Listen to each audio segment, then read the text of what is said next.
Welcome back, everybody. While there is a lot we still do not know about pericarditis, we want to share some of what we do know with folks. We want to start here. An estimated 28 people per 100,000 get pericarditis every year. And it is most likely to impact men the most between the ages of 16 and 65. But let's take a step back. You might have heard of myocarditis. Well, that is a similar type of inflammation of the heart. However, they're in different places. Myocarditis is in your heart muscle, whereas pericarditis happens in the lining around your heart, demonstrated there on your screen. And when it comes to pericarditis, the condition can take many different forms, from acute to chronic and much more. But as far as recurrent pericarditis, or cases that flare back up, that actually occurs more frequently in women. So what causes these serious heart conditions to begin with? Well, in up to 90% of cases, we don't actually know.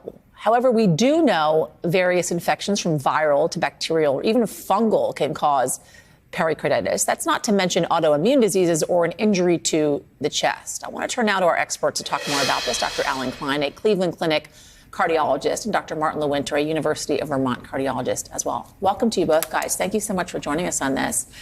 Dr. Klein, let me start with you. 90% of cases are idiopathic. Essentially, they don't really know why, but it happens anyway. Why is that? Why is there so much unknown about this? Most of the time you say it's idiopathic, it's probably a viral etiology. So virus would be the cause. It doesn't matter which virus. It could be a cold virus. It could be a flu. It could even be COVID infection. And that virus attacks the lining of the heart. It can attack the muscle of the heart as well. So that's the bulk of the cases we see. Another leading cause is after cardiac procedures or surgery is a leading cause. After, let's say, electrophysiologic procedure or open heart surgery. That'll be another leading cause. What are some of the symptoms, Dr. Lewinter? As we just heard, obviously, from Caroline and Dawn, the symptoms they've experienced and I've experienced as well. What are some of the more common symptoms that you have seen in your practice? By far, the most common symptom is chest pain or discomfort. And one of the important things you have to do when you suspect pericarditis is make sure it's not a heart attack masquerading or it's not pericarditis masquerading as a heart attack. So that's very important. Other symptoms are shortness of breath, sometimes dizziness, even fainting. The pain itself has certain specific characteristics that we look for and that sort of put us on the road toward diagnosing pericarditis. The pain is worse with inspiration, with breathing. And it's also almost always worse when patients sit forward.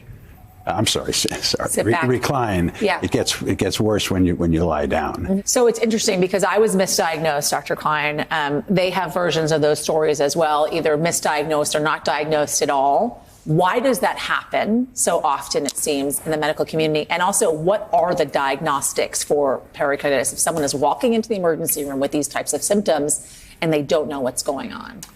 Well, I think there's a big educational gap for patients and for physicians. It's not a top priority. When you walk into the ER, they want to rule out heart attack. And if you don't have a heart attack, then it gets a little bit sketchy out there. The criteria would be you need 2 of 4 criteria. So you need this classic pleuritic chest pain. When you take a deep breath, it hurts, as Dr. Lewinter mentioned. Often you have a lot of fluid around the heart. I want you to draw a little bit on what you said earlier when you're talking about COVID as well, right? Because we do know there have been cases of pericarditis that have developed from COVID, from the virus itself, right? And then we know of cases, obviously, instances in which people have developed myocarditis after getting the vaccine. Talk about that and the pluses and minuses. Okay, so currently we're seeing 4 types of patients. People that have COVID, and they come in and that virus can attack any organ, including the heart, causing myopericarditis. There's other patients with COVID, they don't find anything, and maybe they have a long haul type syndrome. Same with the vaccine. After the second booster, in young men, usually 19-year-old men with a lot of testosterone, they can actually have a reaction to the booster. I mentioned some numbers there, Dr. Lewinter, right? More common amongst men, but recurrent pericarditis, it seems, is more common amongst women. Why is that? And when does pericarditis go from acute or a one-stop shop to recurrent? Let me do the second part first. Yeah. Generally, we treat the initial episode with a sort of conventional group of drugs, and that's an NSAID and colchicine, and most of the time it goes away. A recurrence, we call it a recurrence if you have 4 to 6 weeks without any symptoms after that initial treatment. And if you have another recurrence, that's recurrence number 1.